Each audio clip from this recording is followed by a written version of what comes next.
Hello and welcome back to the radio room. We're going to try to turn on the FT101E today. See if it does anything. But first, I want to go over a couple of things we're going to use to make sure that we're going to do this, hopefully without blowing up the radio if it's got a problem, and to make sure we don't release the magic smoke. Um, on screen there, you can see it's called a dim bulb tester. This is one I put together a week or so ago in anticipation of starting or trying to turn on this radio. We'll kind of go over it a little bit.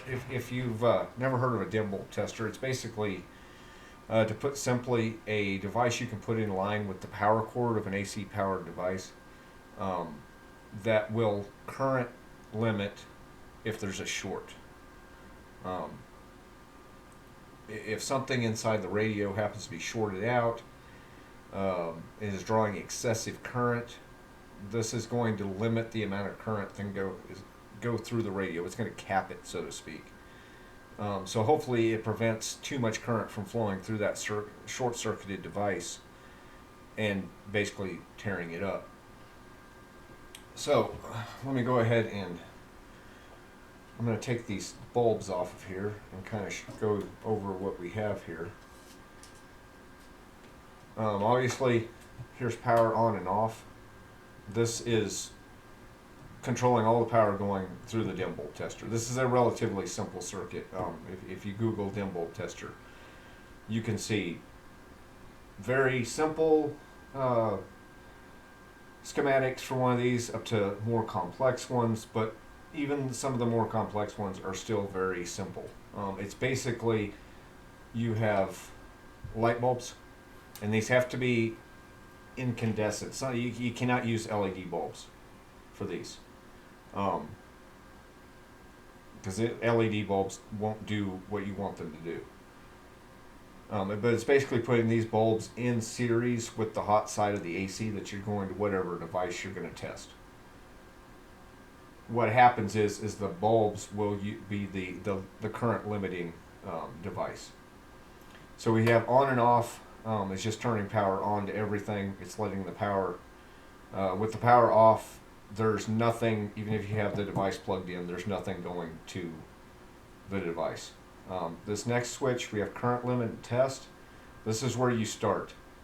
This puts the bulbs in line. That's where you want to start.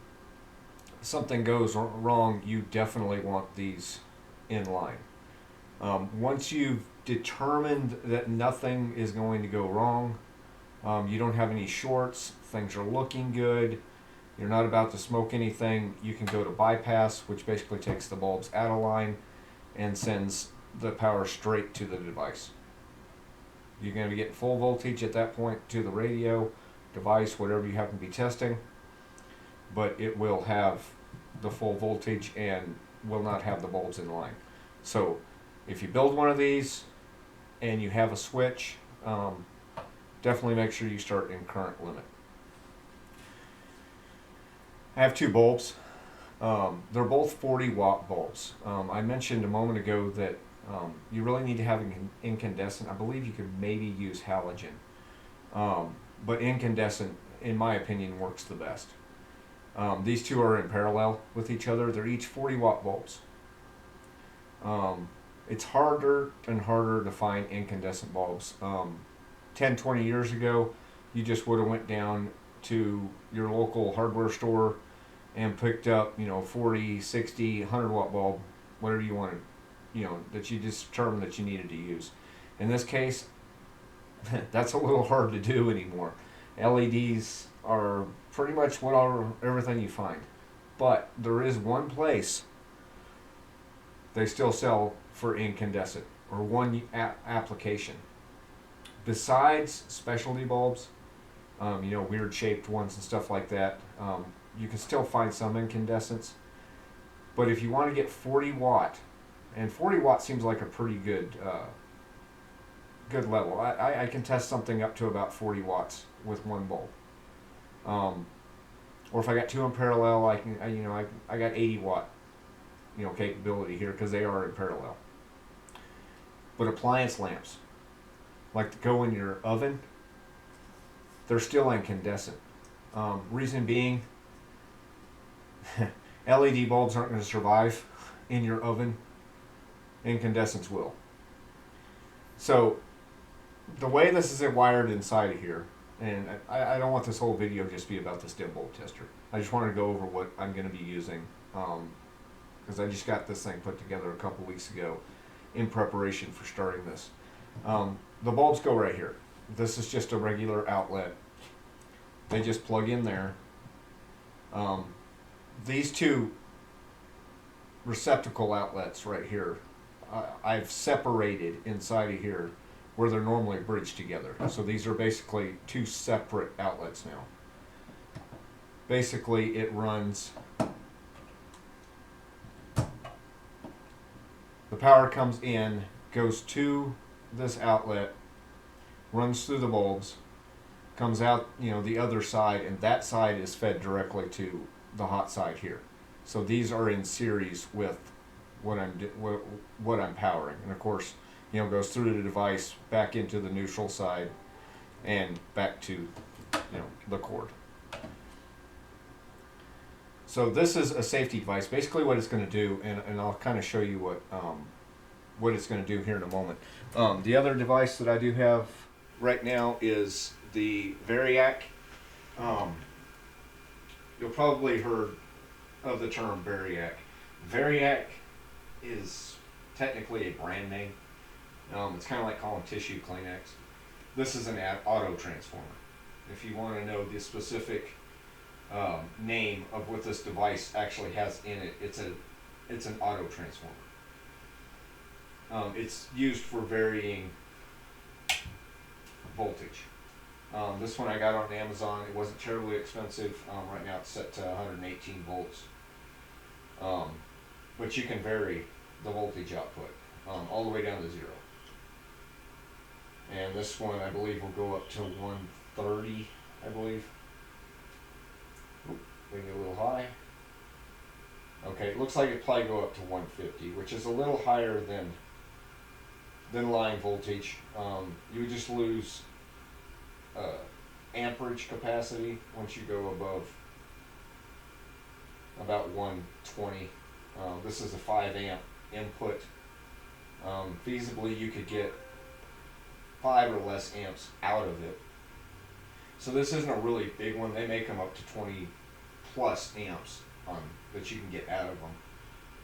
But I also want to use this because I'm probably going to try this radio initially maybe around 95 volts, and then give it a couple of, a few seconds, see if everything's going to go okay, see if the dim bulb tester is going to let us know that everything looks okay, and then we'll slowly start bringing that up. Reason being, the FT101 has not been turned on in several years. I'm not exactly sure. Like I mentioned before, I talked to the previous owner. I think he said when it had been put away. And then of course he brought it out, found out some things weren't working right on it, and he put it back into storage.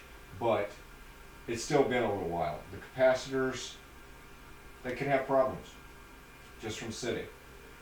So assuming they have some life left in them, we'll bring this up so maybe it'll reform them a little bit. I'm not a terribly big fan on reforming capacitors, but it's practical. You can do it. I'm just not quite convinced that you necessarily can trust them 100%. And I think a lot of people that are reformed capacitors probably agree with me on that. That you never know exactly. But a lot of people have reformed capacitors in devices and gotten many, many more years out of them. So we'll do that slowly, bring it up, make sure that, if it'll reform a little bit. And then we can bring it up slowly, watch the dim bulb tester, make sure nothing indicates that things are wrong. And then we'll go to full voltage after that. It might reform a little bit. If there's a short, we're going to ease up on that voltage just in case their working voltage is down a little bit. So I'll go ahead and turn this down. Right here, I have the dim bulb tester plugged in right there. So let me go here. No, let's go here just for a moment. What I'm going to do is,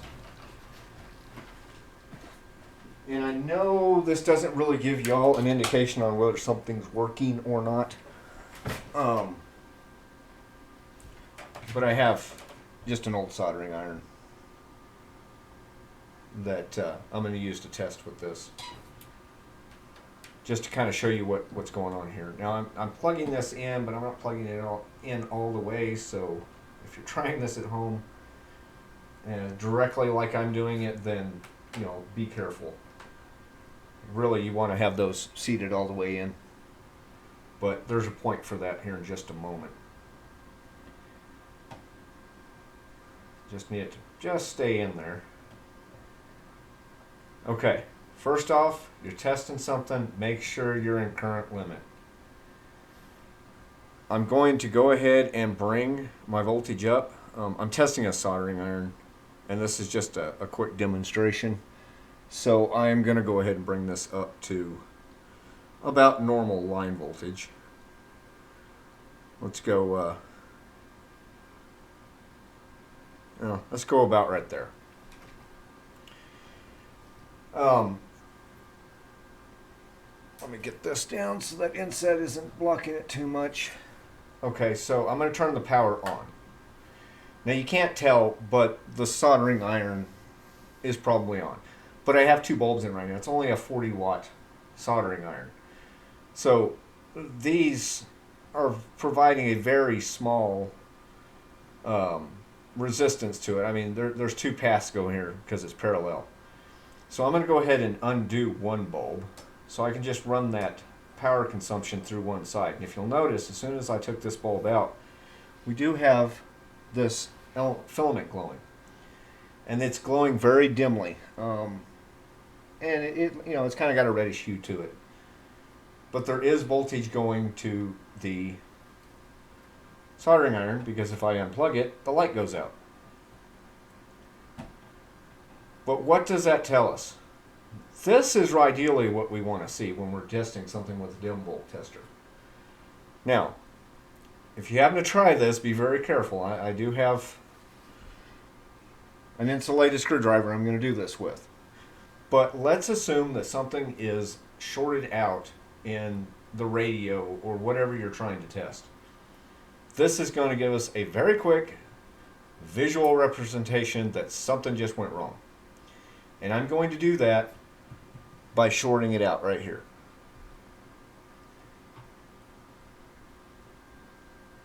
As soon as I short that out, that bulb goes to full brightness. And of course, as soon as I remove the short, it goes right back to where it was. Now, that tells us that whatever device we have is not dropping voltage because of a short.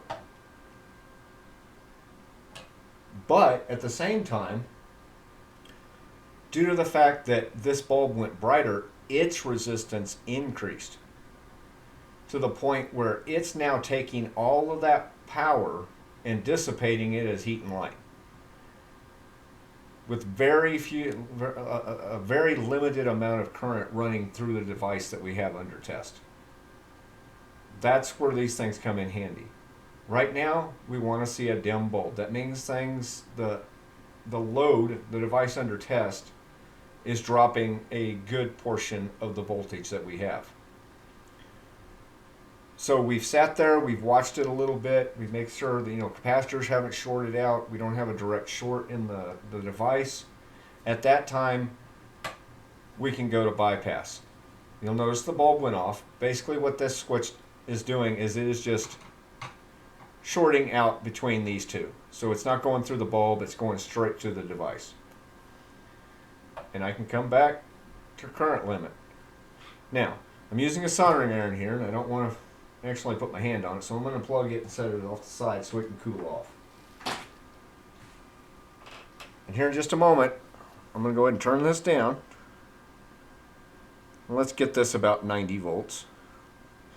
I'm going to, off camera, I'm going to set up the FT101 so it's hooked into this. I'm going to turn my power off there. We'll get it hooked up and we're going to fire up the radio to see what happens. Now, I'm going to go ahead and screw this bulb back in. We'll see if it what it does there. In fact, what we could do, we could actually leave this bulb loose just a little bit. We'll actually have more limiting to the radio with the one bulb. We're kind of on the edge of things here. The radio is rated at 45 watts receive. That's probably full volume, everything going full bore. It's a 40 watt bulb. So assuming it's pulling 40 watts, we're going to lose about half our voltage right here. Just split between the two. But as long as there's not a short, this is going to stay relatively cool. It's just going to keep the resistance down. So we should get more voltage to the radio than what the bulb is dropping. But if there's something wrong, that bulb's going to go full brightness. Then we can step it up a little bit.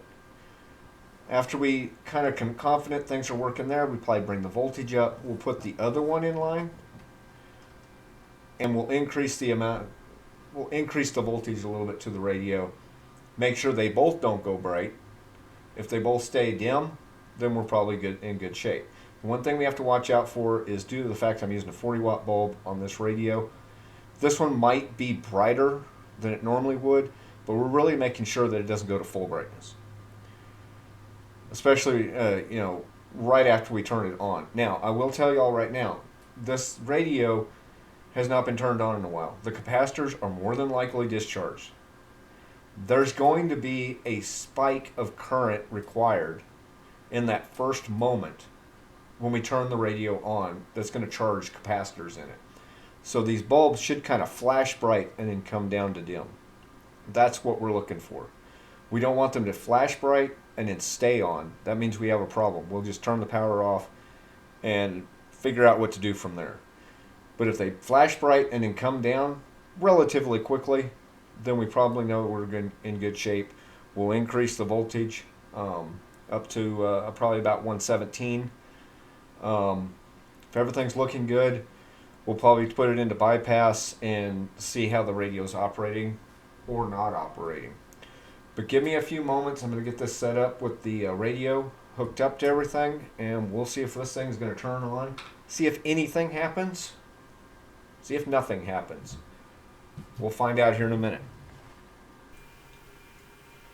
Okay, we're back. I've got the FT101E is plugged into the dim bulb tester, which of course is plugged into the auto transformer variac, whatever you want to call it. Let me go over a couple things. First off, as you can see compared to the previous video, we do have the radio put back together. Faceplate's back on. We also got all the knobs on. They've been cleaned. Everything's been cleaned. The faceplate's been cleaned. Back side of the front of the radio's been cleaned. I was mentioning before that I was concerned that we would have a problem with that there's still just a little bit of a hiccup right there, but it seems to pull itself through just fine. You can kind of see it might be jerky just a little bit. It kind of sticks right there, which I think is mostly in the, I'm not sure if that's in the Jackson Brothers drive or if it's in the, now that's in the Jackson Brothers drive. It's got just a little bit of a drag there. So in the long run, we'll probably try to lubricate that a little bit better, polish it up just a little bit. Not really sure where we're going to go on that. Another thing I did do, if you remember, this knob here was broke off. The shaft was broke. I was able to glue it back together, and I'll show you kind of what I had to do here. Let's make sure we're zeroed here. I'm going to show you what I kind of had to do on this. Let me find a better screwdriver. That's not the right Phillips head for that.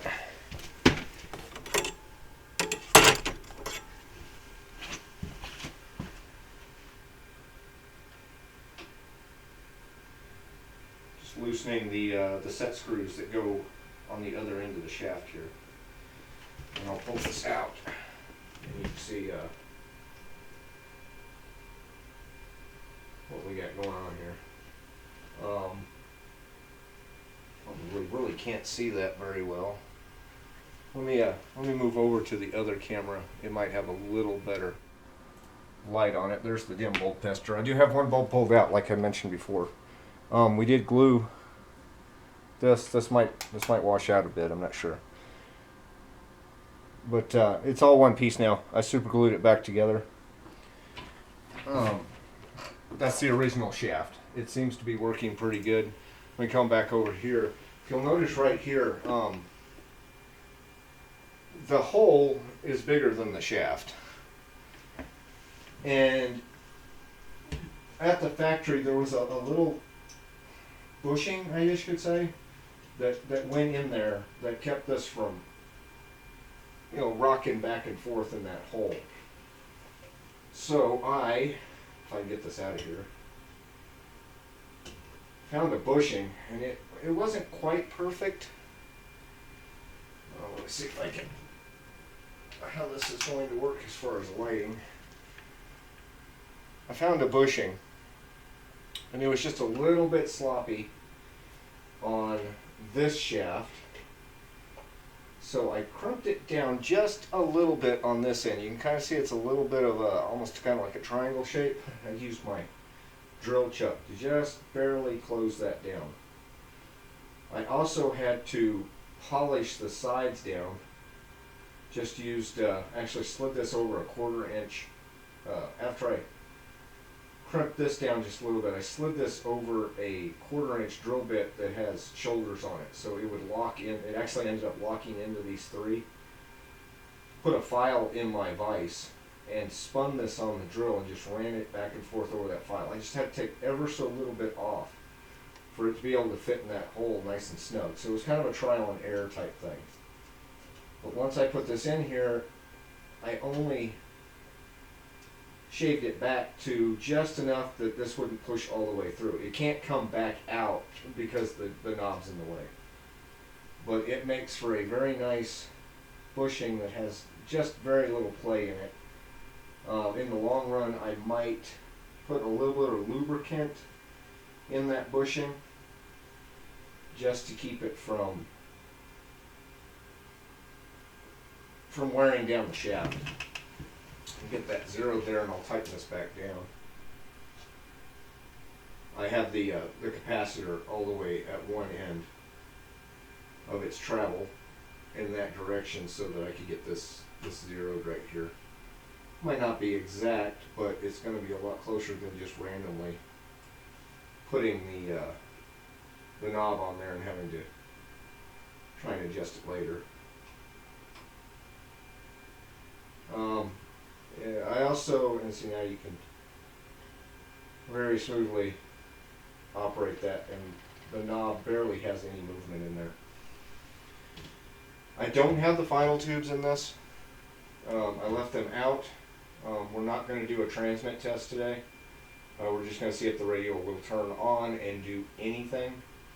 So I do have the cage panels back over the finals areas just because there's high voltage in there, and I really don't want to be moving around in this radio if I have power on and find those two plate connections with the side of my hand, and I'm just not in the mood to having 600 volts go through me today. I do have the driver tube is back in, but we're not going to be turning the heater on, so it should not be in emission anyhow. We're not going to do any transmitting tests, like I've mentioned, for two reasons. One, we're not ready for that yet, and two, we're running through the dim bulb, which we can't test to see if there's shorts in the transmitter side of things. The radio consumes too much power. The bulbs would go full brightness anyhow at the moment we tried to pull that much power through the dim bulb tester. We could go to bypass and do it, but we're doing this one step at a time, and that's not going to tell us anything. If we're pulling that much power through the dim bulb tester, it's going to do two things bad for us. One, the bulb is going to go bright, and it's not giving us the indication we would want anyhow.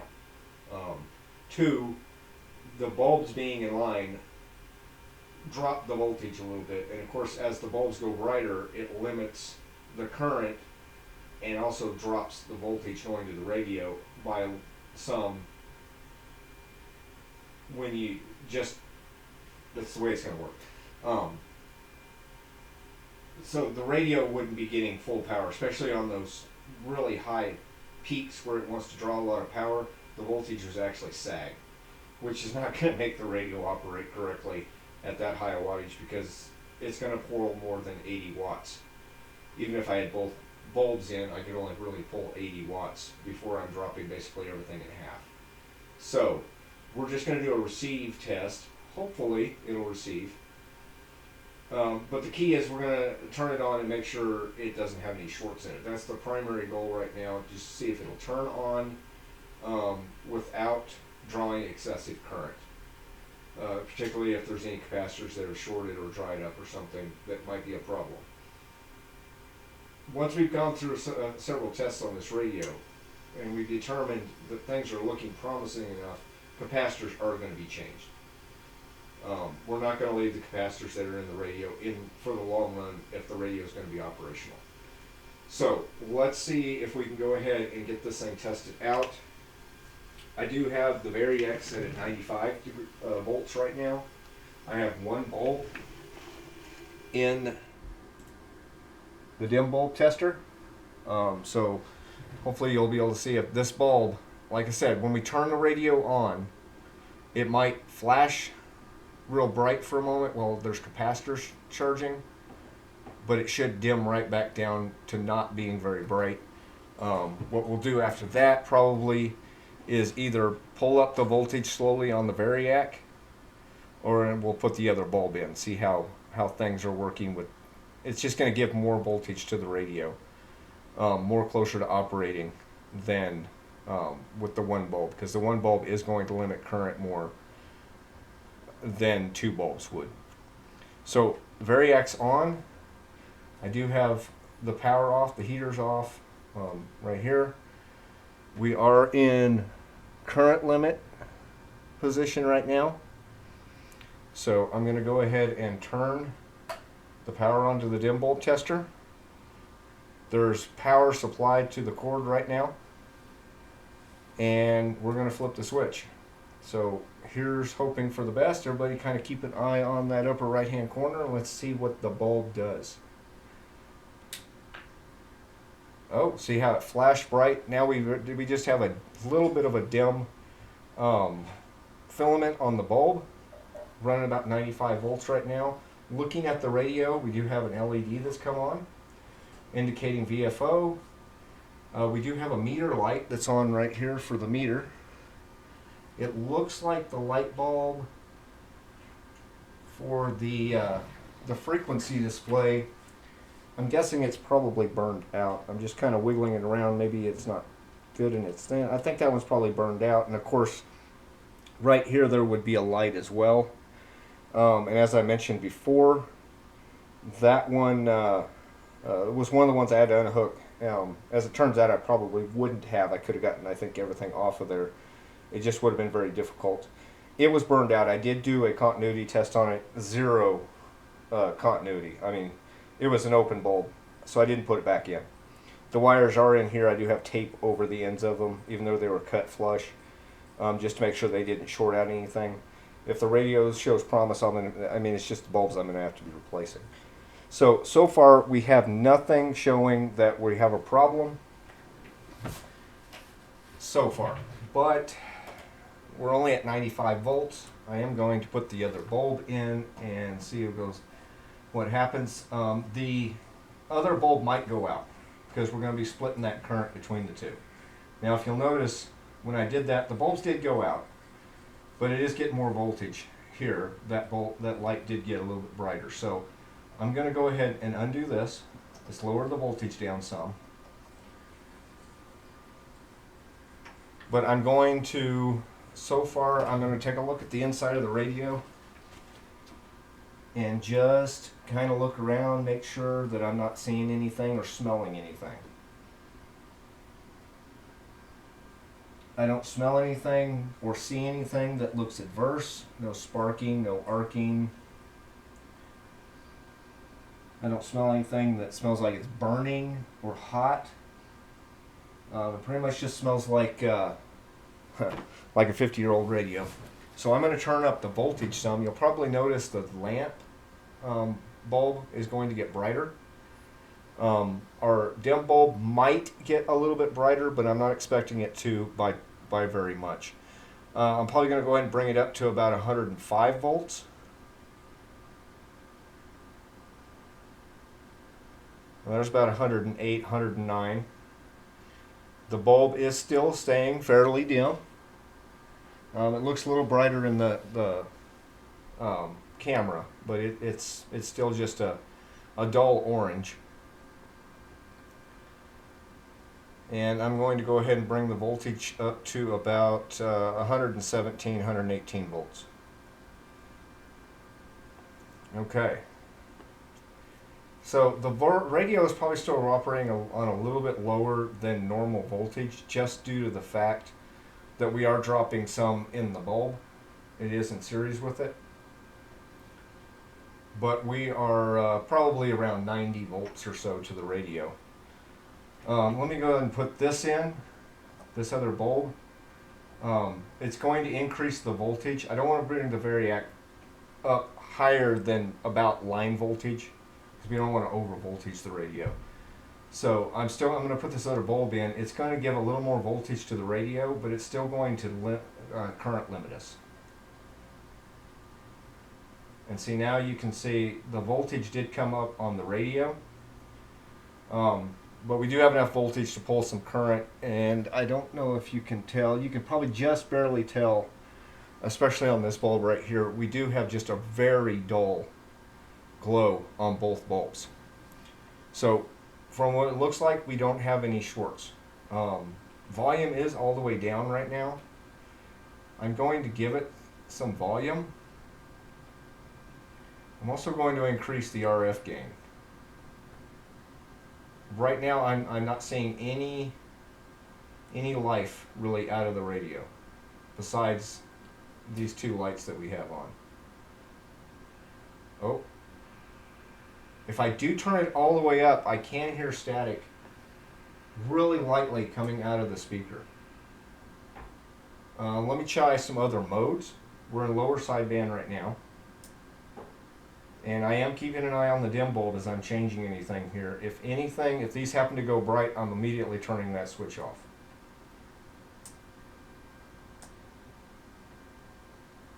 I'm going to go to AM and turn the volume back up. See, I don't really hear anything there. CW I do. AM is dead.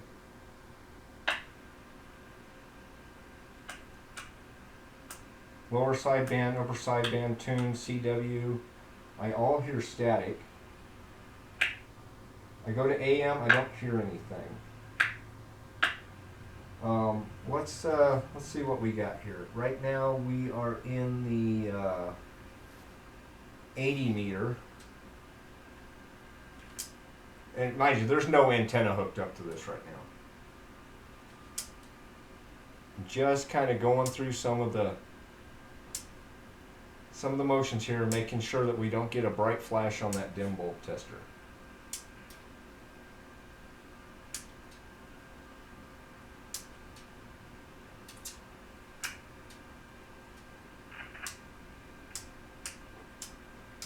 We do have some life here. I don't know if it's receiving. I'm going to go to 20 meters. I'm going to stay on 20 meters. And I'm going to play with the pre-selector.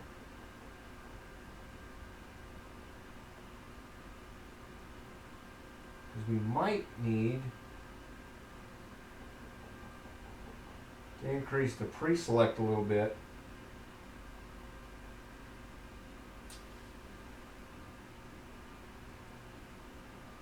Get anything out of it. I think what I'm going to have to do is I'm going to have to inject a signal. And I've already got the adapter hooked up to the back. I just got to hook up the tiny SA and use it as a generator. I'm not getting really any change there. We are on full volume. Well, let's try the marker. See if we get anything with the marker. So I'm going to go to lower sideband.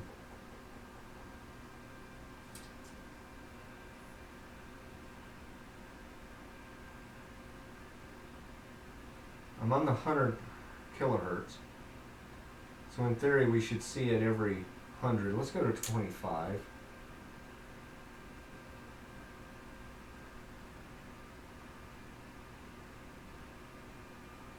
Very, very low volume. I doubt you can even hear it.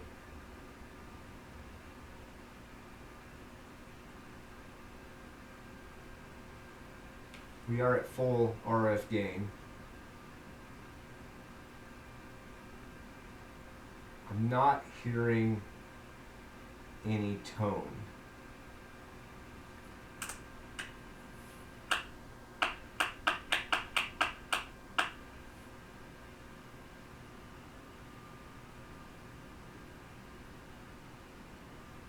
So let's inject a signal into it and see if we can hear anything that way.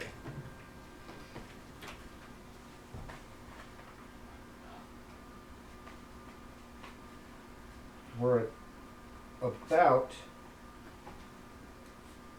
14.200. So let me see if I can put in a modulated tone, or at least a modulated signal at that frequency. So mode, switch to low out. I am going to go 14.200 megahertz. I'm going to put an AM modulated signal on that. I am going to set the output level to, let's go with negative 76 dBm.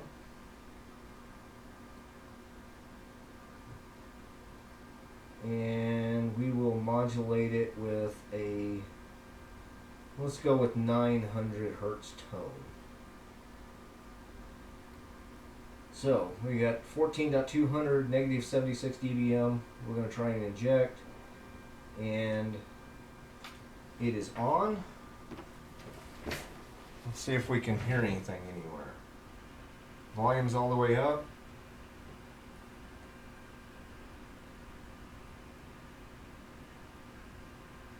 Well, I'm really getting nothing.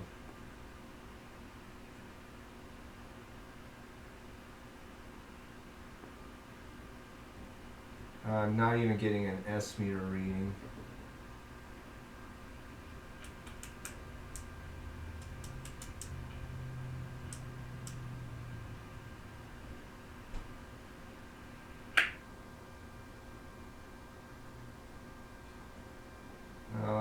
Let's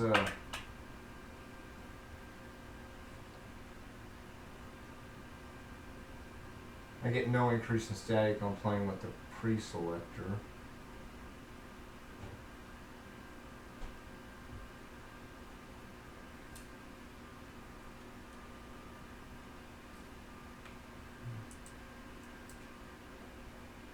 Clarifier's not turned on.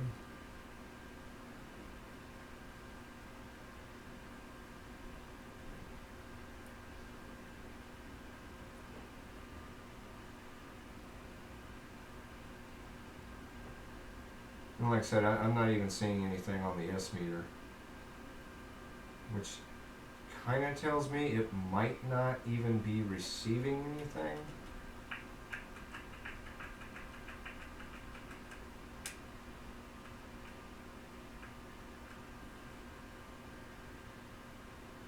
It's either that or it's extremely off frequency.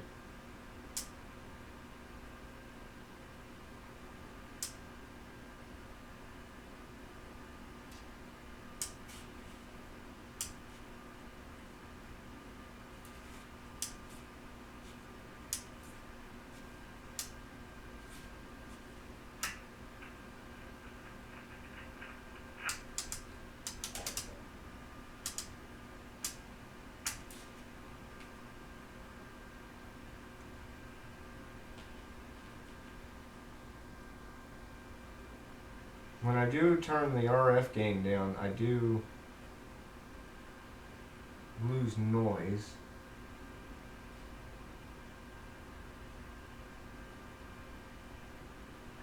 Like I said, I'm not hearing anything as far as a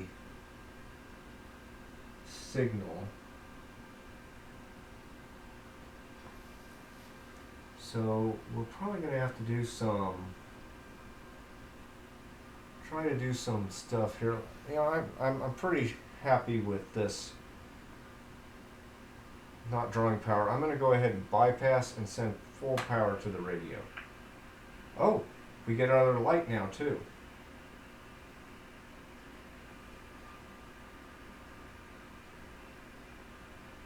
Yeah, it sounds like the fan's on.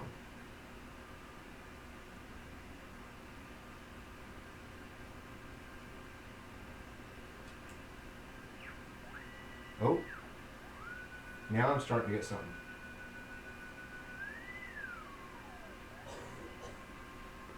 I'm not sure if you can hear that. I'm going to try and move the microphone closer to the radio, so maybe you can hear this.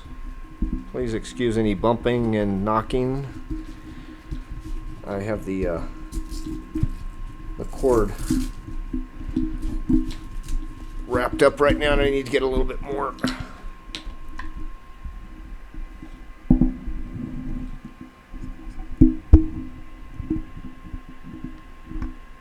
We are on full volume here.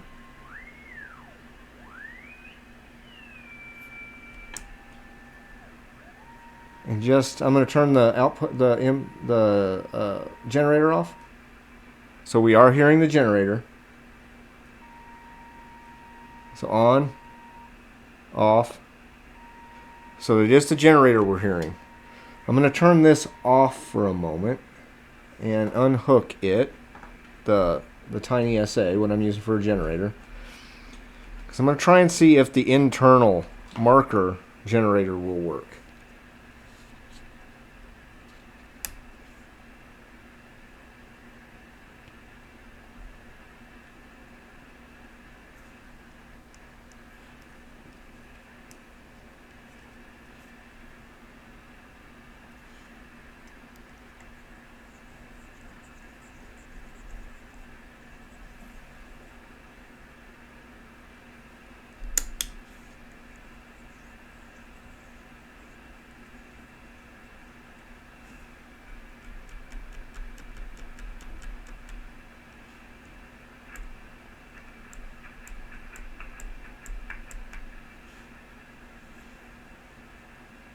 Which I'm not hearing, but it may be a just a lower signal. Let me turn the generator back on. We'll check a couple of different frequencies.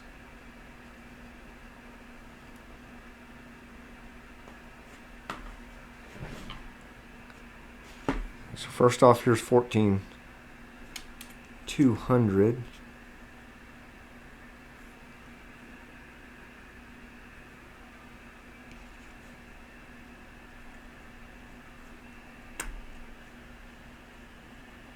Which now I'm not hearing.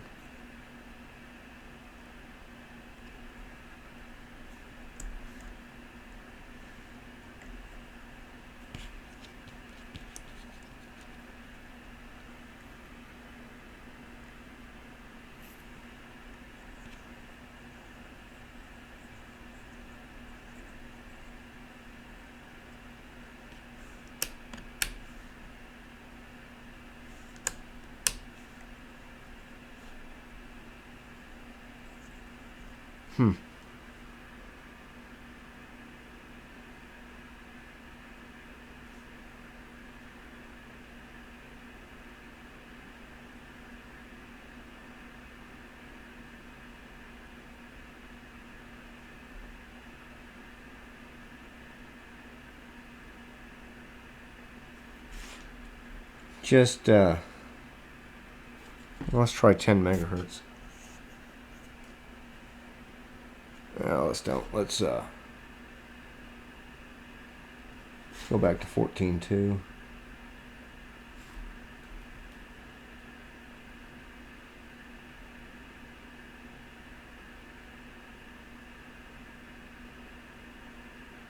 Look at this, negative 73 dBm.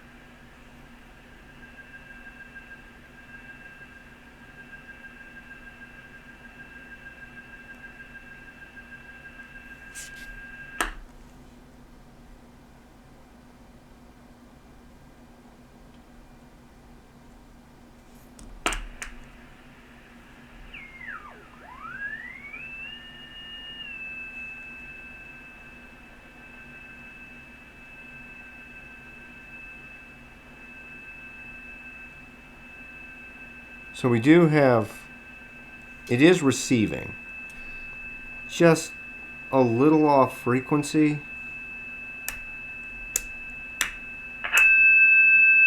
Oh, now we're getting something.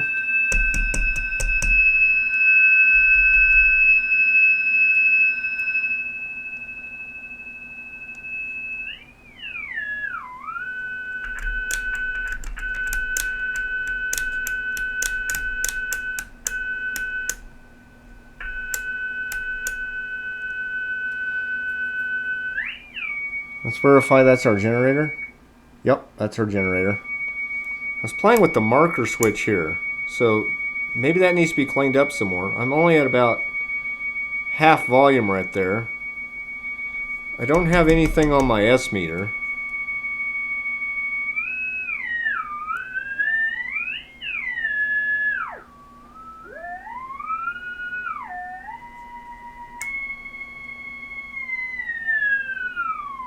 Let's see if this will zero beat.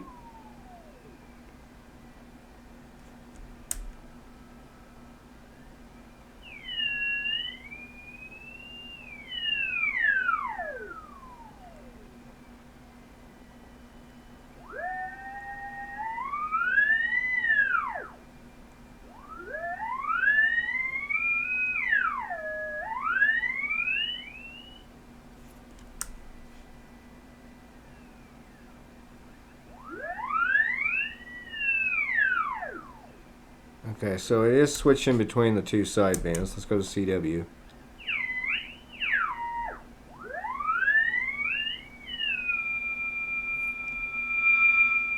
It's got some volume. Now, if you remember, I believe the original owner said that there wasn't any audio. And it could have been me switching the switch back and forth. Maybe John jostled something on the audio board. But I'm kind of wondering if there's something else going on. We do have, maybe in the switch. Let me turn the generator off. I'm gonna go back to what's supposed to be the internal generator.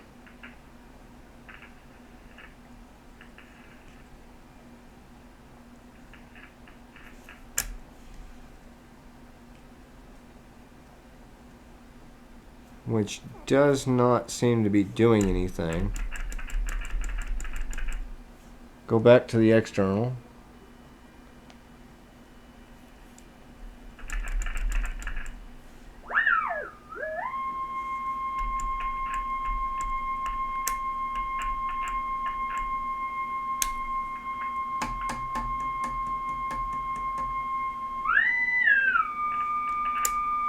But we are, attenuator seems to work. North blinker's doing something. Pre-select is doing some stuff. Let's try a different band. Let's try a 40 meter frequency. Let me go to 7.2. We still got the 1000 hertz modulation and the same input level. Okay, so I'm going to say the audio is maybe down a little. Let's try 80. Let's see here. This, you got to use the other scale. So this should be, I think that, well, let's find out. I'm going to go to 3.8 megahertz. See if we can find it.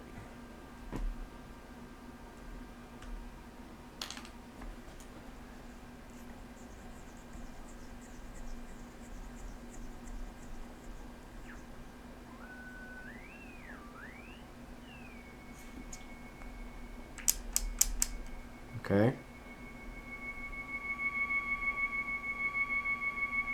Get down here in the 80 meter range on the pre-select. We do have that.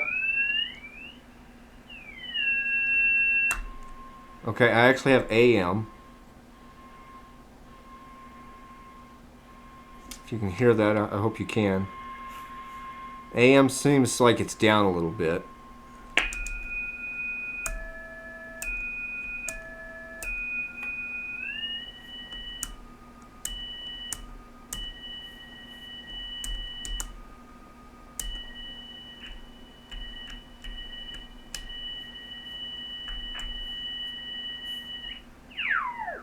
Okay, let's try a 15 meter frequency. What do I want to try on 15? Oh, let's try 21.3. That sounds like a good frequency.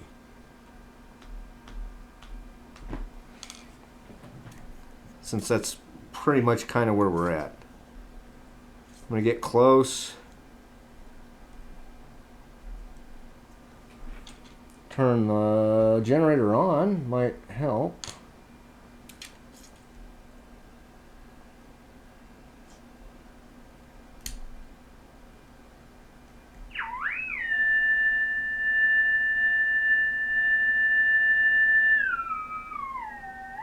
Seem to have received there. Once again, we're not getting any S meter deflection.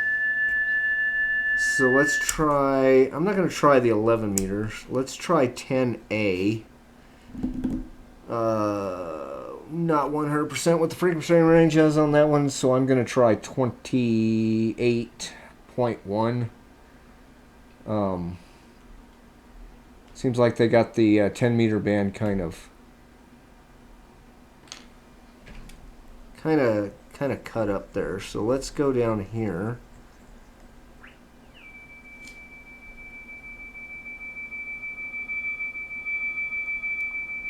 Peak the pre-select. We do have that there. I'm not really, well, let's see here. 10B is in the red, so I'm going to try 28.6.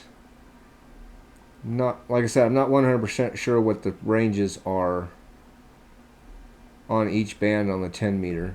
I'd have to probably look it up. And let's see, turn this back on. That 28.6 is there. No S meter deflection, but that could be part of the S meter circuitry we need to look at. And see, that's not hardly any volume right there. So we do have our audio is actually not working too bad. I think we can improve that.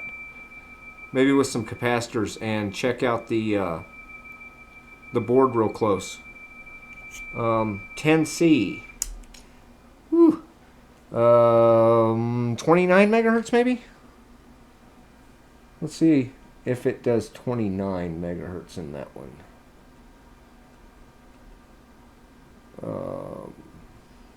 Let's see if we can find it.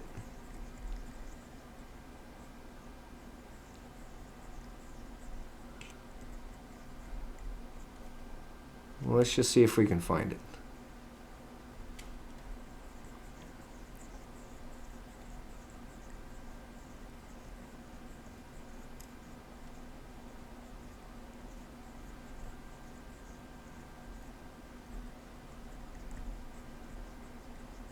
I'm not really sure what this frequency. Maybe we're getting too carried away here. Let me turn this off.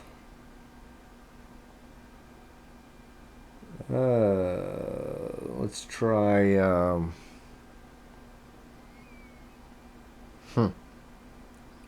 Not really sure what 10C's frequency range is, so let's try 28.8. Come down a little bit from what we were. It shouldn't be.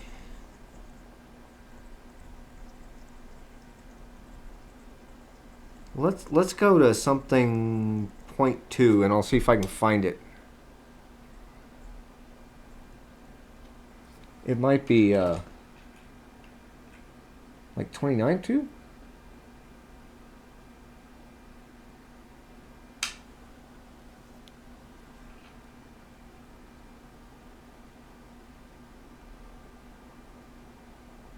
Let's try 29.2. Oh.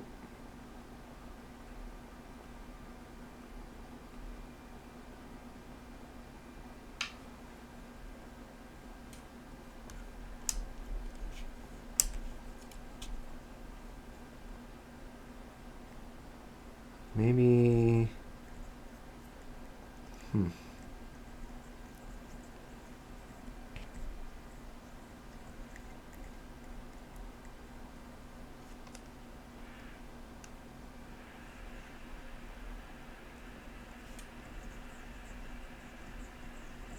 Might actually have to look this up.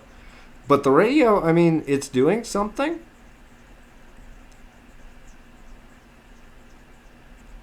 Well, it must not be in that range.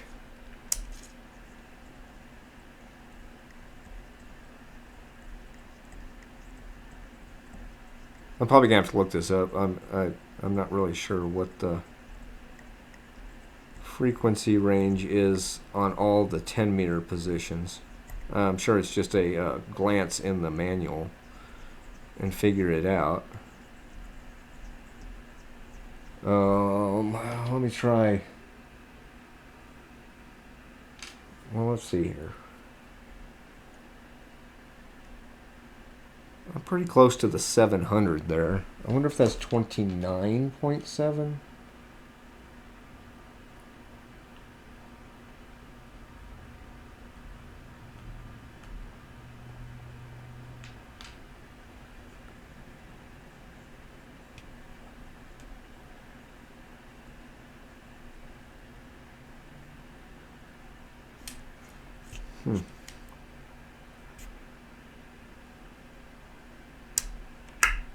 Let's try a 160 frequency. I'll have to figure out the 10-meter stuff. Well, let me go back here just 1 second. I didn't actually have the generator on.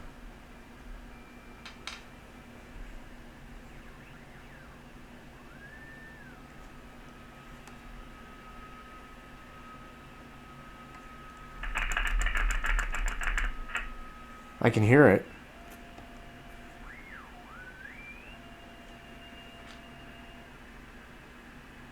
Okay, so I'm in 10D. 29.7 is right there. So I'm going to come over here to 29.2 and find out if this is 10C is that right there.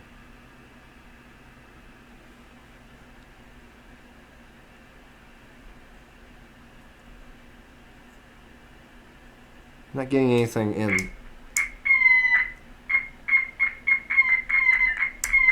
Well, I think I might have a band switch that's...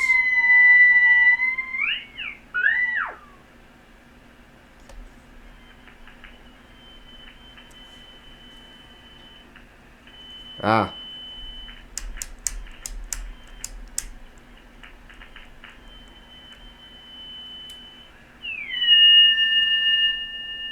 Okay, so we do have that band. It's just I gotta play with the...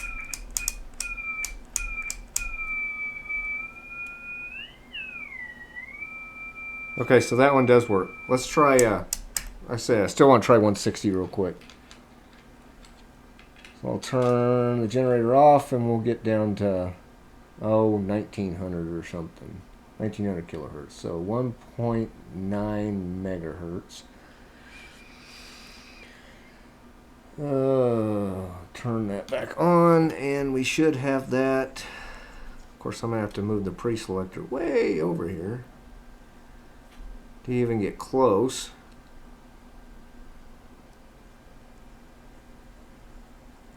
Let's see, what did I go?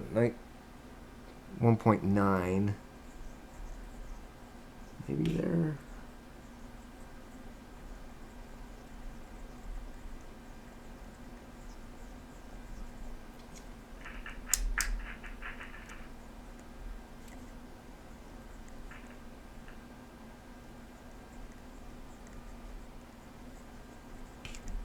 It is one of the red ones, so if we're going to find it, it's going to have to be in the red scale here.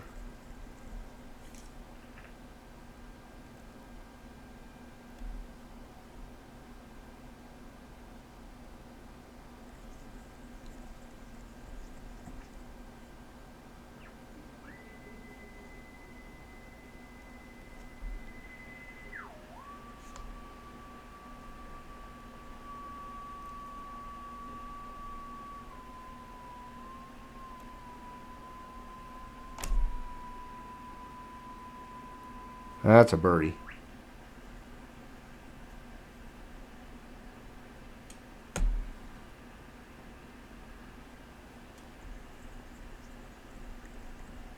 Oh, okay, let's try a different frequency. Like I said, not exactly sure how some of these are doing here. Let's try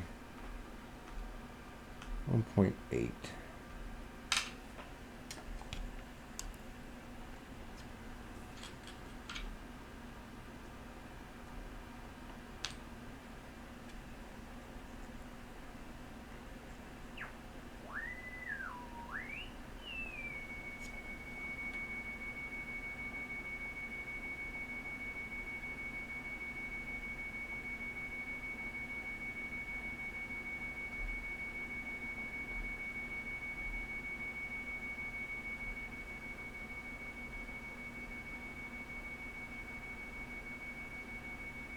Just playing with stuff on the, let's go to 1.85.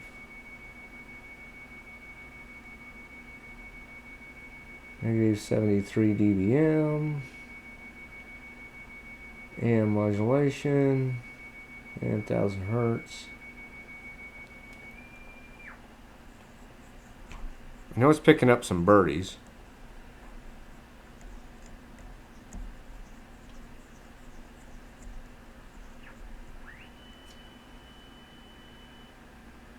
Okay, there's our signal.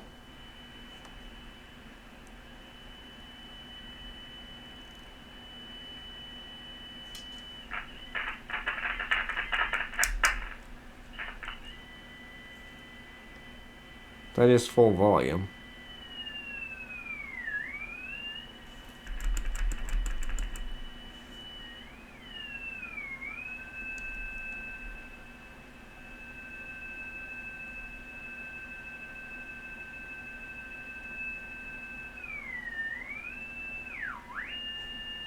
And I'm going to change the frequency. I'm going to go to 1950 kilohertz.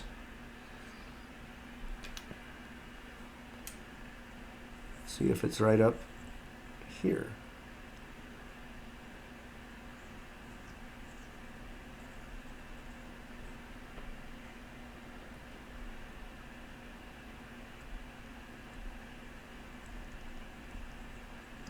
Doesn't seem like it wants to try that one. Seems like 160 might have a couple of little problems in it.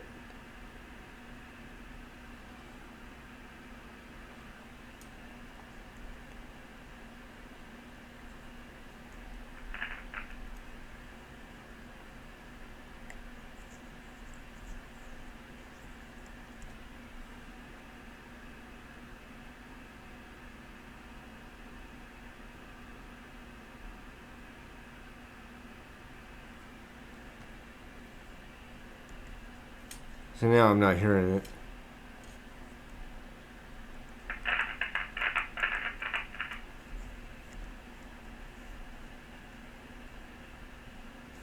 So we're going to go back to 20 and try a frequency on 20 meters just to make sure we're still working on the generator here.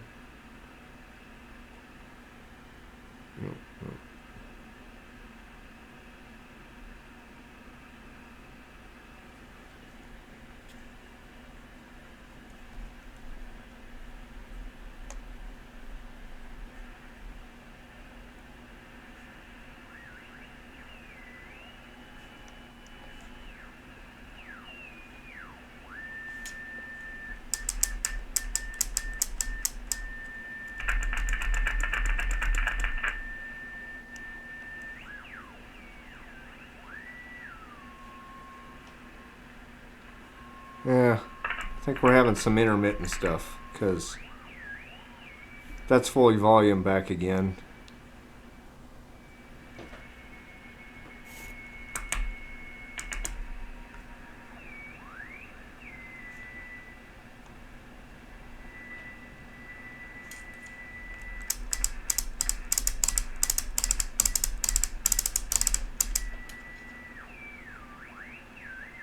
But that could be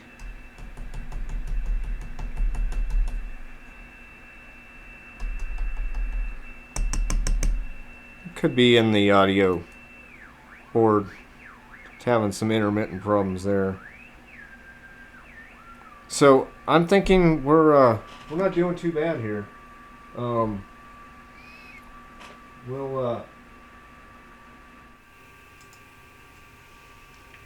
say we move forward on this radio. Try another frequency here again.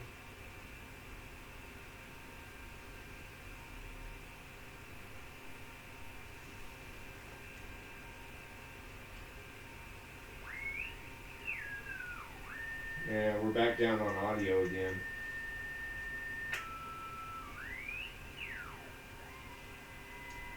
Oh, maybe not. Let's use spray selector.